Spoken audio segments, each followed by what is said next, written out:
Καλησπέρα, κυρία Πανταζή.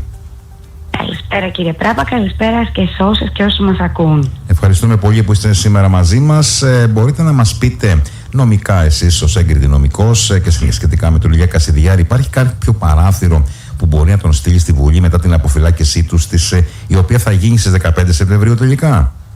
Κοιτάξτε, καταρχήν να πούμε και να διευκρινίσουμε ότι πράγματι η αποφυλάκηση πλέον είναι οριοθετημένη σε συγκεκριμένη ημερομηνία και αυτή είναι η 15η Σεπτεμβρίου πρωινές ώρες. Αυτό είναι το σίγουρο και το δεδομένο.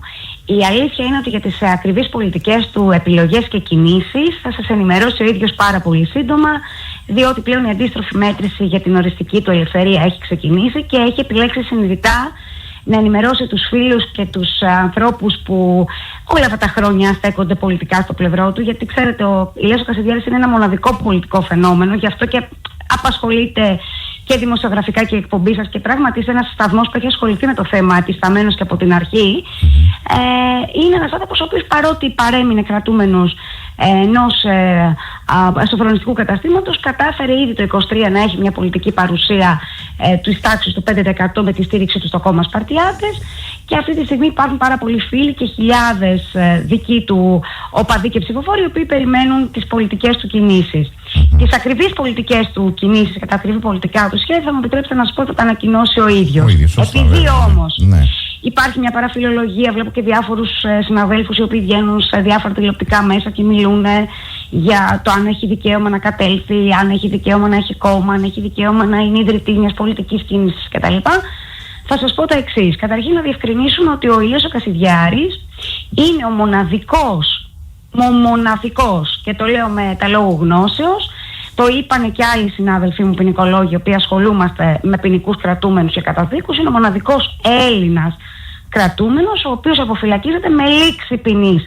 Αυτό το κρατάτε, δηλαδή δεν του χορηγεί το ευεργέτημα η πολιτεία να αποφυλακιστεί νωρίτερα με κάποιους περιοριστικούς όρους. Έχει εκτίσει το σύνολο των 13 ετών που του επιβλήθηκε για το αδίκημα της διεύθυνσης εγκληματικής οργάνωσης.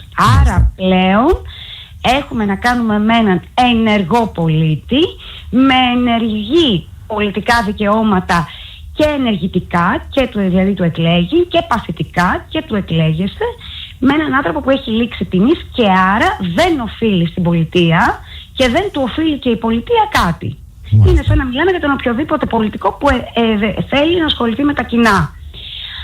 Πράγματι, το Α1 είναι το δικαστικό όργανο εκείνο που θα κρίνει εν τέλει αναλόγως τα πολιτικά σχέδια του, εάν θα επιτρέψει να κατέλθει ο ίδιος ως υποψήφιος, να ιδρύσει κάποιο κόμμα, να στηρίξει κάποιο κόμμα. Θα μου επιτρέψετε όμως να πω, και θα μείνω εδώ, θα σας δώσω εσάς κάποιο έτσι tip, αλλά θα το αξιολογήσουμε νομικά στην πορεία, ότι δεν είμαστε στη φάση του 23, διότι πλέον έχει λήξει η ποινή του, το κρατάτε αυτό, είναι αυτό το ζητούμενο. Και το δεύτερο είναι ότι υπάρχουν πάρα πολλές νομικές φόρμουλες που έχουμε εξετάσει και έχουμε δει, οι οποίες σαφώς και θα του επιτρέψουν την κάθοδό του στις εκλογές, με τη σημαντικότερη εξ αυτών ότι πλέον δεν μιλάμε για έναν κατάδικο, αλλά για έναν ελεύθερο πολίτη χωρίς περιοριστικούς όρους. Μάλιστα, ναι. Αυτό θα κρατήσετε. Σε κάθε περίπτωση επίσης πρέπει να πούμε, για να ενημερώνεται ο κόσμος, γιατί πραγματικά πολλοί φίλοι και φίλες σας ρωτάνε και σας, γιατί σας ξαναλέω, είστε ένας σταθμός που το έχει καλύψει το θέμα από την αρχή, ότι επειδή οι διάφορες τροπολογίες, αυτές που ακούγονται στην τηλεόραση ως λεγόμενες τροπολογίες Βορίδη, οι οποίες ήταν φωτογραφικές, γιατί τις λέμε φωτογραφικές, γιατί αφορούσαν ένα συγκεκριμένο πρόσωπο, δηλαδή όλες δημιουργήθηκαν και εφαρμόστηκαν για τον Ηλία Κασιδιάρη. Δεν υπήρχε την περίοδο εκείνη κανένας άλλος κρατούμενος ο οποίος να ήθελε να πολιτευτεί και με πρωτόδικη καταδίκη να του στερήθηκε το δικαίωμα αυτό. Έγινε μια φωτογραφική, λοιπόν, 5 φωτογραφικές τροπολογίες, για να είμαστε ακριβείς, για να μην κατέλθει ως υποψήφιος. Οι τροπολογίες αυτές, επειδή δεν αποτελούν συνταγματικές διατάξεις, είναι νόμος του κράτους, ο δικαστής πριν τις εφαρμόσει οφείλει να διερευνήσει τη συνταγματικότητά τους. Και αυτό το κρατάτε. Διότι το Α1 αυτή τη στιγμή, η συγκρότησή του δεν είναι όμοια με το Α1 στη συγκρότησή του το 2023. Έχει μπει πολύ νερό στο αυλάκι, έχει καταλάβει το ανώτατο. Έχει καταλάβει το ανώτατο ακυρωτικό ότι κάπου η ελληνική κοινωνία έχει χάσει την εμπιστοσύνη στο θεσμό. Δεν νομίζω ότι είμαστε στο κλίμα του 2023 και πραγματικά σας το λέω ότι εγώ είμαι σίγουρη ότι με τη νομική φόρμουλα η οποία θα δημιουργηθεί και θα την φτιάξουμε έτσι ώστε θα μπορεί ο άνθρωπος αυτός να μετουσιώσει, προσέξτε, την επιθυμία του ελληνικού λαού. Δεν κατεβαίνει ως υποψήφιος επειδή εκείνος έχει μία, πεποίθηση ότι είναι χρήσιμος στην πατρίδα.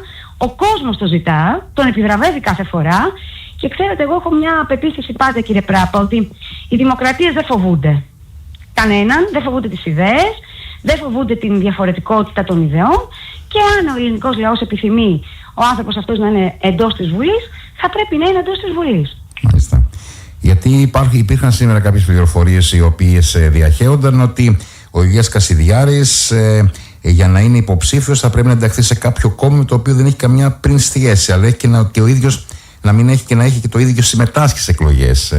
Κοιτάξτε, ο βασικός κανόνας που ορίζει το ελληνικό σύνταγμα και αυτός είναι που εφαρμόζεται κατά κόρον από τα ελληνικά δικαστήρια, ορίζει ότι τα κόμματα πρέπει να εξυπηρετούν το δημοκρατικό πολίτευμα. Ναι. Δεν πιστεύω λοιπόν ότι είναι δυνατόν από έναν υποψήφιο, δηλαδή από αν κάνει την επιλογή ο κ. Κασιδιάρης, ώστε να λέω ότι ο ίδιος θα ανακοινώσει τις επιθυμίες του και τις προθέσεις του, να είναι υποψήφιος με ένα κόμμα. Από έναν υποψήφιο θα μπορούσε να κριθεί ένα ολόκληρο κοινοβουλευτικό κόμμα ή ένα κόμμα που έχει κοινοβουλευτική συμμετοχή αυτή τη στιγμή, ότι είναι αντιδημοκρατικό επειδή συμμετέχει ένας υποψήφιος. Δηλαδή τα κριτήρια για να κοπεί ένα κόμμα, να το πούμε πιο λαϊκά, να καταλαβαίνουν οι φίλοι που μας ακούν, ότι δεν εξυπηρετεί το δημοκρατικό πολίτευμα, είναι πάρα πολύ αυστηρά. Να σας πω χαρακτηριστικό ότι υπάρχει αστικό κοινοβουλευτικό κόμμα αυτή τη στιγμή, το οποίο στην Ελλάδα επικρατεί ήδη από το 1973 και έπειτα, το οποίο στο καταστατικό του μιλάει για ανατροπή του δημοκρατικού πολιτεύματος αν χρειαστεί να επιβληθεί το λαϊκό προλεταριάτο. Επομένως, θα μου επιτρέψετε να πω ότι δεν είναι στην Ελλάδα της δημοκρατίας και των πολλών ιδεών, γιατί αυτό μας χαρακτηρίζει εμάς ως έθνος, ότι είμαστε οι πρώτοι που εφήβραμε την έννοια της δημοκρατίας και της πολύπλευρης ιδεολογικής κατεύθυνσης. Λοιπόν, όταν λοιπόν ένα κόμμα θα απαγορευτεί, είναι κάτι πάρα πολύ σοβαρό και θα μου επιτρέψετε να πω ότι θα πρέπει όλους τους δημοκράτες πολίτες να μας προβληματίζει, διότι οτιδήποτε είναι φωτογραφικό πάβει να εξυπηρετεί τους σκοπούς της ισονομίας και της ισοπολιτείας. Και σήμερα μπορεί να αφορά τον κύριο Κασιδιάρη, αύριο μπορεί να αφορά έναν άλλον μη συμπαθή στο υπάρχον πολιτικό κατεστημένο πρόσωπο. Νομίζω λοιπόν, και σας το λέω με τη νομική μου πεποίθηση, ότι το ανώτατο ακυρωτικό θα είναι πάρα πολύ προσεκτικό, ειδικά πλέον το 2026, που έχει να κάνει με έναν άνθρωπο ο οποίος έχει εκτίσει το σύνολο της ποινής του στις ελληνικές φυλακές. Να σας πω ότι υπάρχουν βαρυπινίτες με ανθρωποκτονίες, με βιασμούς ανηλίκων, οι οποίοι έχουν αποφυλακιστεί υπό όρους και ο άνθρωπος αυτός στερήθηκε την αποφυλάκησή του εδώ και 3 χρόνια που κανονικά έχει θεμελιώσει δικαίωμα υφόρων αποφυλακήσεως, με δικαιολογίες τύπου οι οποίες προβλημάτισαν τον νομικό κόσμο. Αφήστε με να πούμε συνηγορός του, έχουν γίνει αρθρογραφίες σε σχέση με αυτό. Προβλημάτισαν τον νομικό κόσμο ως προς την αιτιολογία τους. Δεν μπορεί να μην αποφυλακίζει έναν άνθρωπο γιατί εκφράζει μια άποψη στο Twitter ή γιατί, εν πάση περιπτώσει, έχει την επιθυμία να συμμετέχει στην πολιτική ζωή της χώρας. Να σας δώσω και μια είδηση, ότι ήδη εμείς έχουμε προσφύγει σε ένα διεθνές παρατηρητήριο το οποίο κοιτάζει την παραβίαση του τεκμηρίου αθωότητας και των δικαιωμάτων του ανθρώπου. Δεν μιλάω για το Ευρωπαϊκό Δικαστήριο, διότι εμείς έχουμε την προϋπόθεση, ξέρετε, στην Ελλάδα να πρέπει να έχεις εξαντλήσει τον εθνικό βαθμό δικαιοδοσίας για να προσφύγεις στο Ευρωπαϊκό Δικαστήριο. Δεν μιλάω δηλαδή για το ΕΔΑ, μιλάω όμως για άλλα διεθνή όργανα.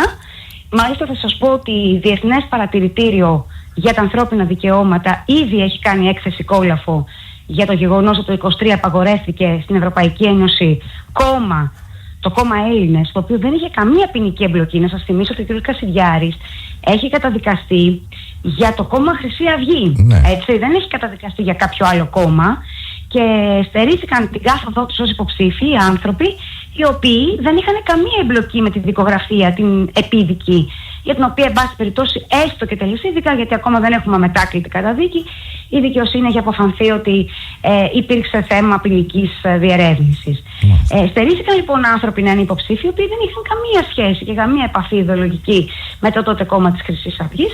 Όλο αυτό το διερευνά και θα το διερευνήσει, να ξέρετε, τα ευρωπαϊκά όργανα, και ήδη έχουμε μια πρώτη έκθεση, η οποία μιλάει για στέρηση ατομικών ελευθεριών και δικαιωμάτων στην Ελλάδα του 2026. Μάλιστα. Λοιπόν, κυρία Πανταζή, ευχαριστώ πάρα πολύ. Θα έχουμε επικοινωνία, θα δούμε και τα νεότερα μετά τις 15 Σεπτεμβρίου. Σας ευχαριστώ και εγώ για τη φιλοξενία, όπως πάντα, και θα τα πούμε και στο μέλλον, θα είμαστε εδώ σίγουρα. Και εμείς ευχαριστούμε πάρα πολύ, να είστε καλά. Καλό σας βράδυ. Καλή συνέχεια, να είστε καλά, γεια σας.